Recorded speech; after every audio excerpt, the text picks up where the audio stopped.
Hăīre, φίλε, and welcome. Today we are going to be starting John chapter 4, though one change that you should notice in the coming weeks if you didn't watch the announcement videos earlier.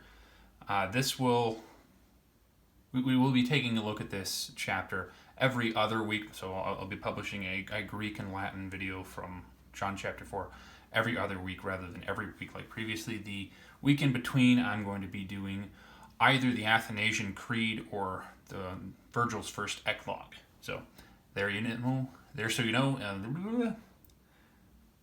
now you know, just in case you missed that update video. Let's go ahead and get started. Here is our rubric, everything that we're looking for as we go through the text. Let's go ahead and get started. Though, should note that today I'm planning on going through 2, so next week it's going to be probably about half as long. Hos un egno ho Jesus hoti ekuson hoi pharisoi hoti Jesus pleonas mathetas poie kai baptize e Ioannes.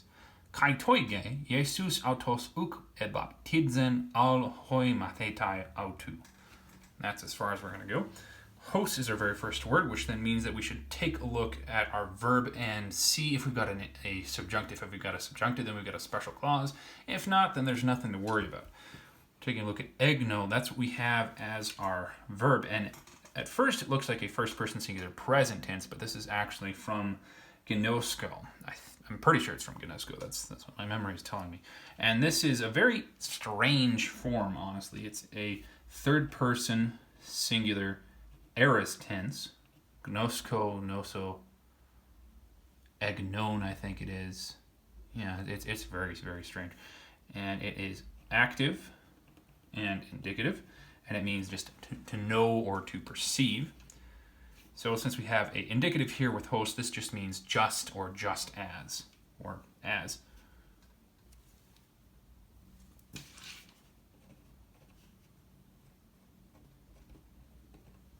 Un is a word that I think we've seen multiple times before. It just means therefore.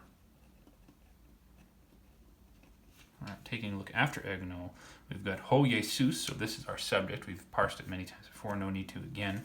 Therefore, the particular Jesus knew or perceived. Hoti, so since we've got a verb of knowing or perceiving right here, hoti would probably just translate as that, not introducing any special clause. Ekuson, that's our verb. We've got a sigma right there as our marker, alpha nu as our ending, and an eta at the beginning, which then means that this is probably a change from an alpha or an epsilon. Knowing this verb, it's akuo, so akuo, akuso, ekusa. This one is going to be a third person plural, aorist tense. It is also active and indicative. Looking ahead, hoi pharisoi, you've got the omicron iota for both of these. This tells us a nominative, plural, and masculine word. So that the Pharisees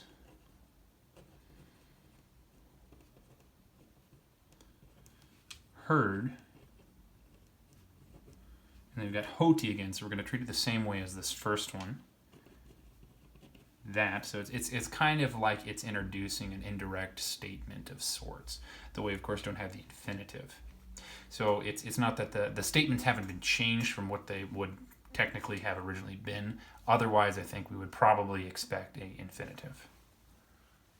Moving on, we see that we have Jesus again, so no need to parse it. It's going to be our nominative one more time. That Jesus,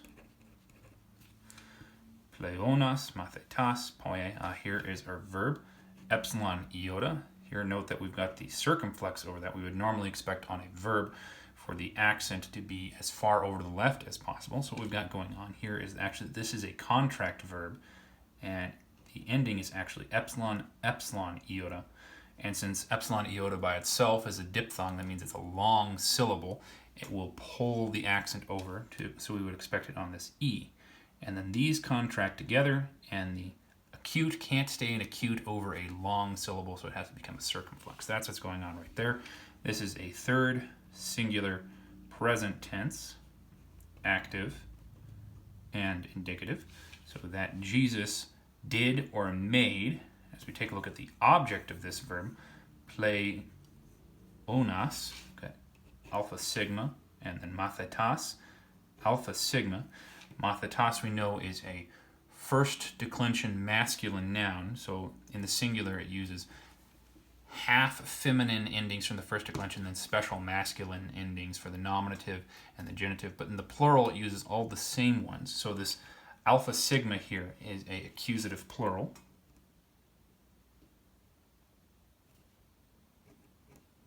Masculine.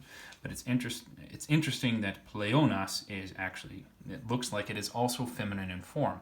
But this is just the accusative plural of this type of adjective. And my brain is blanking on the different principal parts of this. I think it's pleonos. So omega nu as the nominative singular masculine, which then means it uses third declension endings, and third declension endings in the plural masculine have as instead of the es that a Latin reader would expect. So this matches, even though initially it looks like it's the wrong gender to match. And this means Jesus made, and we're going to do with made rather than did, and that doesn't make any sense, made more disciples. Oh, and that reminds me of something. Actually, I'm going to parse this out, and then there's something that I'm going to add to it that we don't do very often.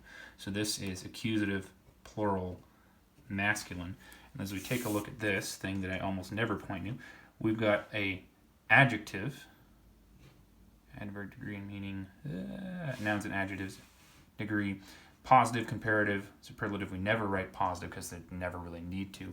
In this case, we've got plus is the positive degree of this adjective, and then pleonas is our comparative degree. So that's what I'm going to write in. If it was pleotos or something like that, if it was a tau instead of the nu, I think, then we would have a superlative. Hence our word more. Comparative. Nice. And made more disciples, kai, and baptize, epsilon iota, is going to be the same ending as this one, except no contraction. And note that we've got that iota zeta ending right there.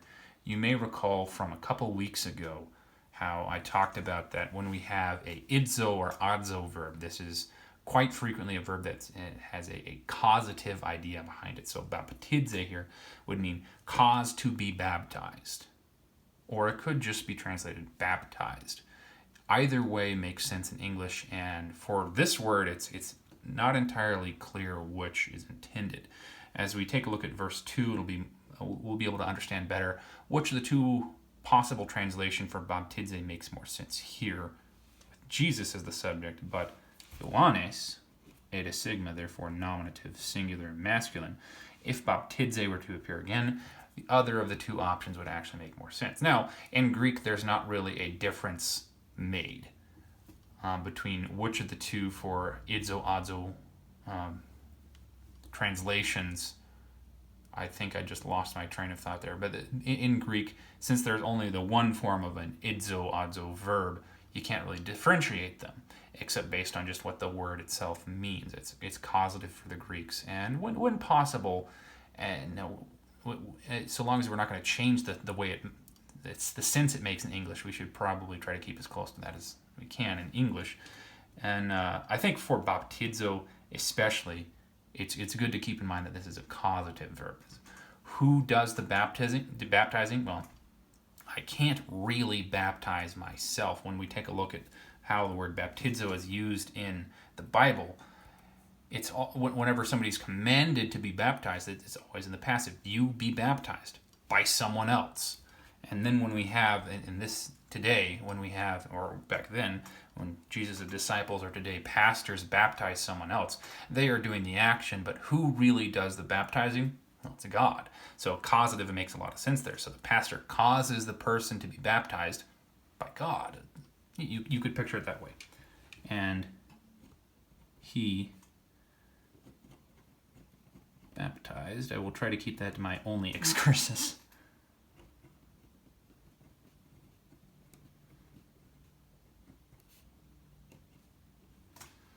And then a right here, this is an interesting particle. There are a variety of different meanings it could have just by itself. I think one of the primary ones is or. But since we have a comparative right here, this is actually going to be paired with that, and we would translate it as than.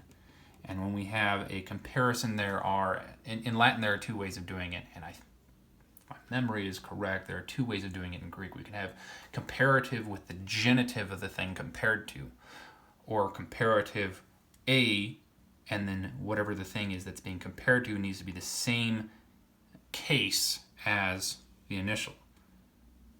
Or no, that's Latin. Yeah, so in this case, John is nominative because Jesus is also nominative. Then John, and this would be John the Baptist. Verse 2. Kaitoige, sorry, I do have to go on another excursus. This is an interesting word here where it's actually three different words smushed together. Kai and toi, you see, ge, indeed. So we could translate this as one of a number of different ways, but I'm only going to write down two. Although, so as an adversative, or, and let me tell you. It's a really weird thing, but the toi is the kind of let me tell you idea with gay intensifying it. Very strange word. Jesus, this is going to be nominative again, no need to parse it. Jesus, autos, so Omicron sigma right there, matches Jesus. And it's interesting, we don't have an article with this, and it also follows Jesus. And since we had this thing show up at all, and it is in the nominative form, this should be a red flag for us. We should pause for a moment and not translate it. We would normally what is just he. But instead, we should treat this as it's a special translation. When we find it after the noun, it's modifying, and sometimes without an article. In this case, it means himself. Jesus himself. Uk, not. Ebaptizen, epsilon new right there as our ending, so third singular. And then we've got the augmenting vowel, and the zeta is still in position right there. So this is actually an imperfect. It's active and indicative. So Jesus himself was not baptizing, did not begin to baptize, kept not baptizing. We need to consider our different imperfect options, and the one that sounds best to me anyway is just the standard imperfect. So Jesus himself was continuously not baptizing. Al, but, with that elided alpha. Hoi mathetai, omicron iota, alpha iota. Those two together, nominative, plural, masculine of the first declension. Autu, which we've seen before many times in previous chapters, but I'll just translate it, parse it this one time now. Genitive, singular, masculine, referring back to Jesus, but his disciples. And that ends that clause, and we would just assume the plural form of ebaptizen. Jesus himself was not baptizing, but his disciples were baptizing. And that ends verse 2, so let's go ahead and take a look at it from verse 1. As therefore the Jesus, the particular Jesus, knew or perceived that the Pharisees heard that Jesus made more disciples, and he caused more to be baptized than John caused, in this case because the disciples are doing it for him. Although Jesus himself was not baptizing, but his disciples were baptizing. Probably add in these. And then verse 3 is going to explain the rest. There we go. Thank you very much for joining me. I hope taking a look at this has been helpful for you, and I hope that you have a very good day. Farewell. What? You're still awake? Why are you still here then? You should be reading a book. Or if not reading, you should watch one of these other videos. Please like, subscribe, leave a comment. See you next week.